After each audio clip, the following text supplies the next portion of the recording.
Do you find weight loss can be overwhelming? Well, today I have some tips to share with you that can make it a little easier. My first suggestion, and I have learned this throughout my adult life as a lifelong weight loser, is you have to set realistic goals.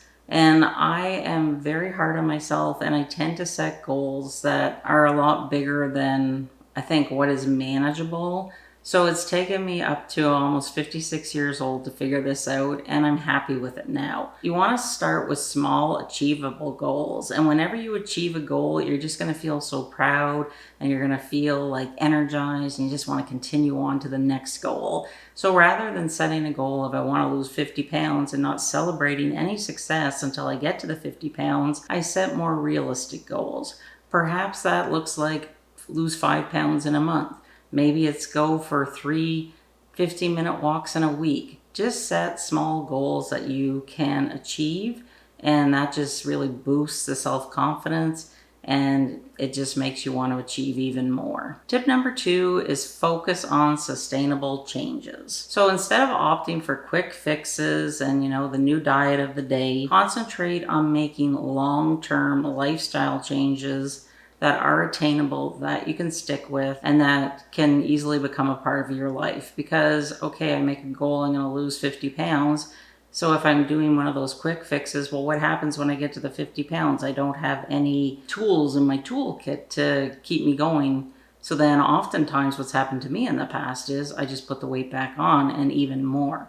So this time I decided I don't care how long it takes me. I got a lot going on in my personal life. So I'm just going to take each day as it comes. And as long as the scale is moving down and I'm making healthy choices in my life, that is all that matters. And sometimes we just get so focused on the number on the scale that it can really play with our mind. And yes, the scale is important, but I think that there are other things that you can do that are far more important than the number on the scale. Are you eating better? Are you cutting out sugar? Are you cutting out fast food?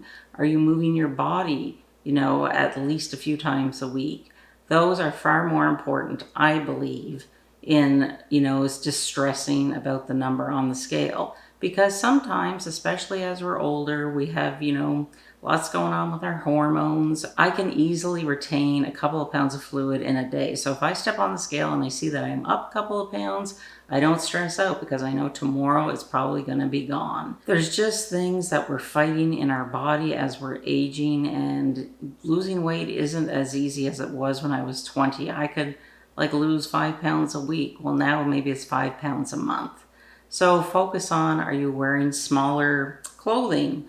Has your sizing changed? Are you starting to look toner if you're lifting weights or walking? Focus on those things rather than just getting into that mind game of, the number on the scale. Tip number 3 is do not skip any meals or planned snacks. I am a person, I could go on 1 meal a day, but that is not doing myself any favors.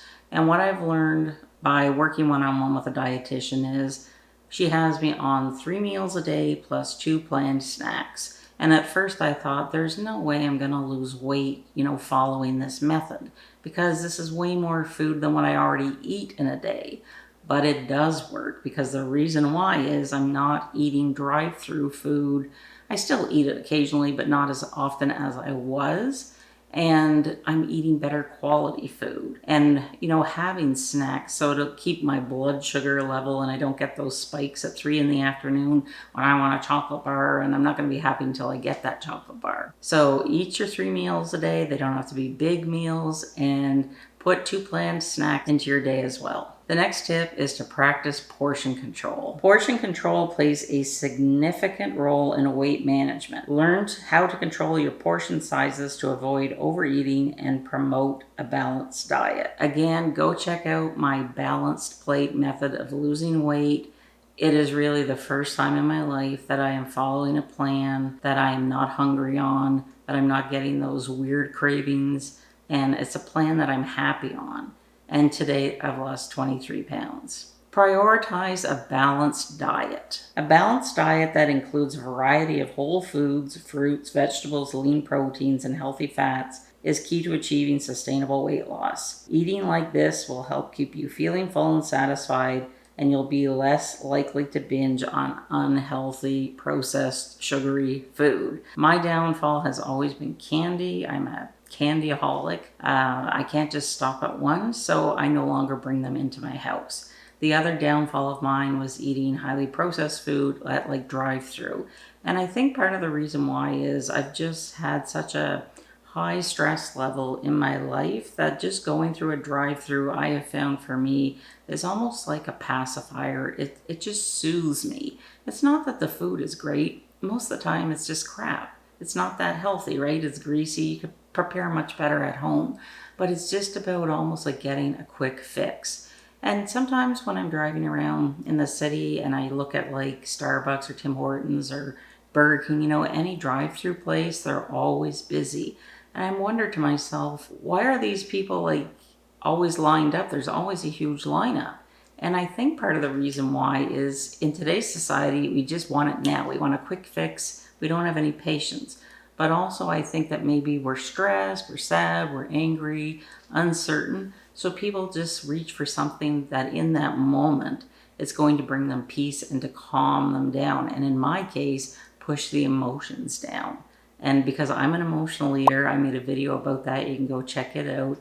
I've come to realize that is how I was using sugar and how I was using fast food. So maybe just sit with yourself, for 5 minutes in a quiet room and just ask yourself what it is about food. Why does it make you happy?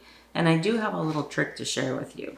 When I first started this way of eating, I had a really difficult time, probably in the first month, adjusting to not having sugar.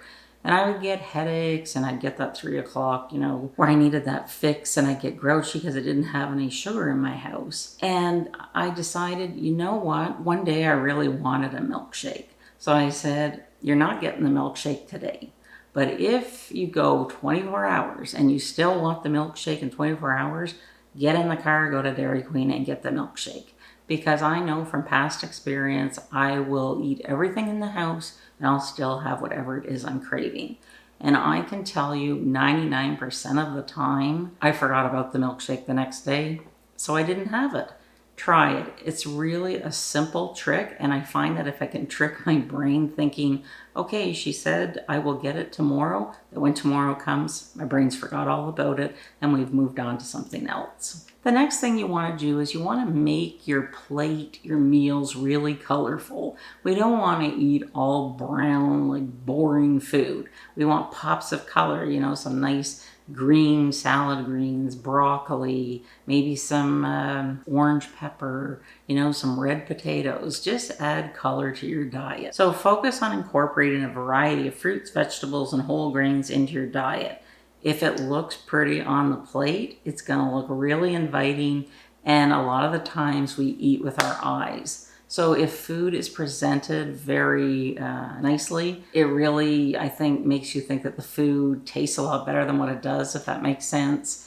It's just part of the sensory thing about eating. We eat with our eyes, we eat with our taste buds. It's just one of the things that can make food enjoyable. The next tip is to practice mindful eating. Slow down and appreciate what you're eating. Savor each bite and listen to your body's hunger cues. This mindful approach can prevent overeating and promote healthier eating habits. Don't eat in front of the TV and don't eat while scrolling through your phone, because then you're focused on the phone or the TV and not what you're eating, and that can lead to like overeating. It can lead to you eating and not remember eating, so maybe you're more apt to grab something else later. Avoid distractions and sit at your table to eat your meals. It really does help. Stay hydrated. Drinking an adequate amount of water not only keeps you hydrated, but it also helps in curbing cravings and maintaining a healthy metabolism. It also helps to keep your bowels regular, and I believe it is good for our skin.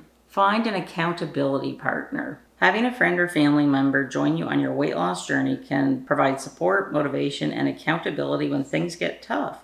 So surround yourself with support. Share your weight loss journey with friends and family who will cheer you on and provide guidance when needed. But if you have family members that are not supportive, I would not tell them about your weight loss. Just, if some members, can be negative about it. Some people like to tease other people about their weight. I mean, I wouldn't bother telling those people anything. Just keep it to yourself, and they'll figure it out whenever you get to your goal. Subscribe to my channel. It's absolutely free, and we have a wonderful group of ladies here that love to support each other on our weight loss journey. Actually, making these videos really helps to keep me accountable, and knowing that you're depending on me to, offer some support or some new information that I've picked up. Incorporate regular physical exercise. Regular physical activity not only aids in weight loss, but it also boosts your mood, your energy levels, and your overall well-being. Find an exercise routine that you enjoy, whether it be dancing, cycling, yoga.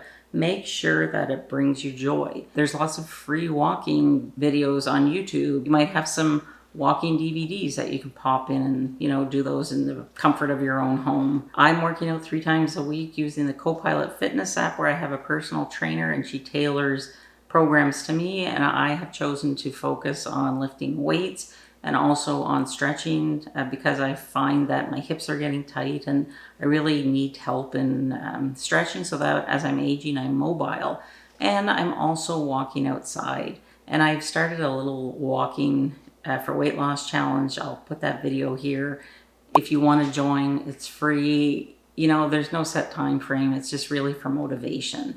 Don't set up with like big goals like you're going to work out every day if you're starting from zero. Like if you just have never exercised in a long time, maybe aim for 2 or 3 times a week, 10-15 minutes a time. You have to break it up into 5-minute intervals. Do that.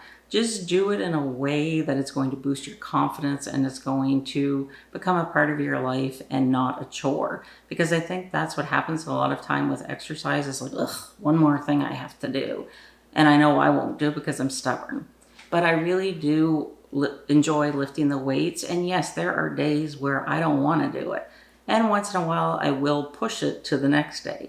But I have been trying lately just to push my way through it. And even though I didn't feel like going to the basement and, doing the exercising, about halfway through, I'm like, yeah, I'm glad that I pushed myself to do this today, because I do feel better.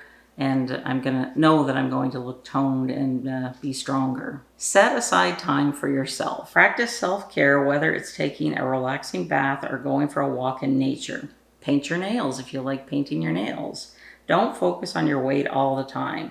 Remember, this is a new way of eating, a new way of living, and it is not a quick fix. So we're in this for the long run. Gradual progress. Don't rush your weight loss goals. Gradually progress by making small changes to your eating habits and exercise routine for long-lasting results. Slow and steady wins the race. Get enough sleep. Oh my gosh, this is a tough one because I have a cat that likes to wake me up a couple of times a night just to have a chat. I've tried, locking him outside the bedroom door, then he just screams and tries to break in. So it's just easier if I just leave the door so he can come in and get in bed if he wants to.